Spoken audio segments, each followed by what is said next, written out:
Using Choose My Plate as a guide through the grocery store, our next area is vegetables. Increasing vegetables in the diet is something that's relatively easy to do once you just get started. So where to start? Choose the rainbow.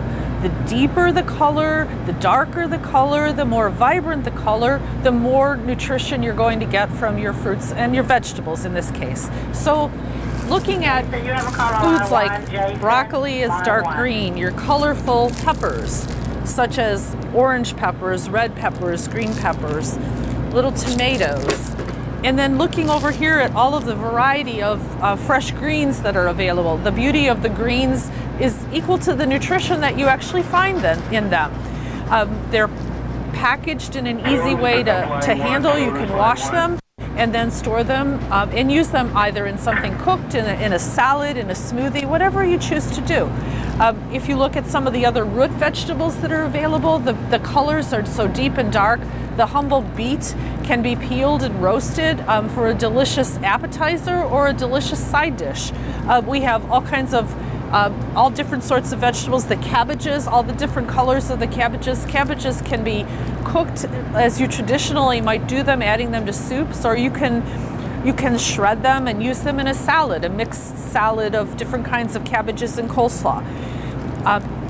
In terms of vegetables, vegetables can be purchased fresh. As you can see here, there's a great variety of available fresh produce year-round. There's also, when things aren't quite in season, we have the varieties that we can buy that are either frozen. And again, when we're looking at frozen, we're looking at vegetables that don't have any added sauce or added sodium. And this one in particular, you can actually just steam right in the package.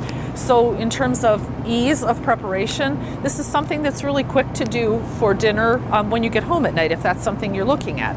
When you're looking at also canned vegetables are going back to the inner aisles of the grocery store, but those are really good sources of nutrition as well.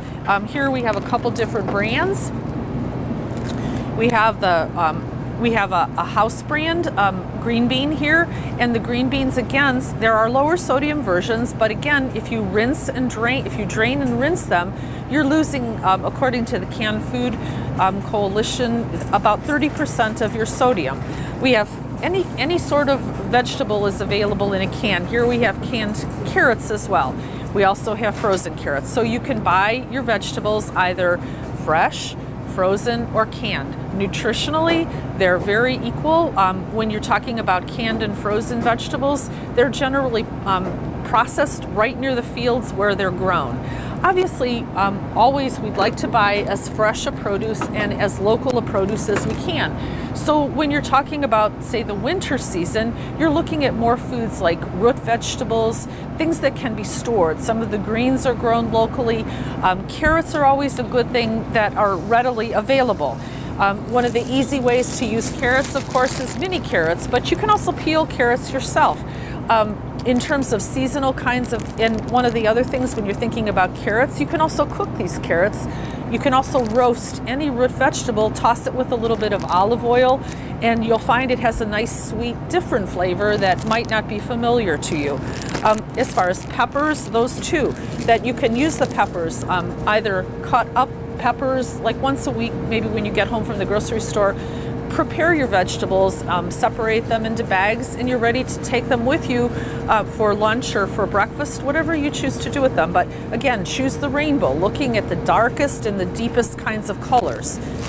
Little tomatoes. Sometimes during winter months, the tomatoes don't have a lot of flavor, but the grape tomatoes generally have a nice fresh tomato flavor, and these pack really easily. You can have some of these grape tomatoes in our little jar that we had with some low-fat cottage cheese or Greek yogurt, and you have a little salad that you can take with you easily for your lunch. Using non-traditional kinds of vegetables like turnips or rutabagas added to a vegetable soup, you could start with a simple broth or base, a low-sodium version, and add any number of vegetables to them to provide an easy way to eat vegetables. One other thing is with salads. Everybody loves salads. So you might come home and you come home with a lot of different greens and you don't get around to cleaning them. So if you think about how you're going to use the salad, how many days you're going to do it, if you can try to clean it a little bit in advance and put it in a container, it may keep a little better for you. But if you don't have time, there's nothing wrong with choosing fully prepared vegetables, just like it was with the fruits. But you want to choose the darker, greener, leafy varieties that provide, again, more nutrition. This, in American mix like this, it's a salad. You know, you can mix the two varieties perhaps to give you a little bit more of the darker green nutrition. And you can make your own mix as well. But making sure with vegetables that when you're buying fresh vegetables that you're looking at what you're going to be able to eat within the time that you're using it. Also, sometimes buying a slightly prepared green like a romaine lettuce or a spinach is a little bit quicker to use, and you're still getting the nutrition of the dark green leafy vegetable. So remember, eating cut up fresh vegetables like celery and carrot sticks and peppers and small grape tomatoes is an easy way to incorporate more vegetables into your diet. Vegetables are low fat. Vegetables are low in calories, and they provide a plethora of vitamins and minerals. And some of the vitamins and minerals are, like in your greens, you're getting some phytochemicals from some of the vegetables like your broccoli, your Brussels sprouts, you're getting from things like asparagus, some of your deep greens, that those provide like extra powerhouses of nutrients from some of the specialized kinds of vegetables that you might not be eating on a regular basis, but may want to incorporate in your diet once in a while. A little hint might be to try a new vegetable every week, and then eventually you'll have a whole new list of vegetables that you might become accustomed to eating and like. So when you're in the grocery store and you're using Choose My Plate as a guide, and you're in the vegetable aisle, you want to choose the rainbow in terms of the choices of the fruits and vegetables you make, those with the deepest, darkest colors that are available. Choose what you're going to eat, but try something new once in a while.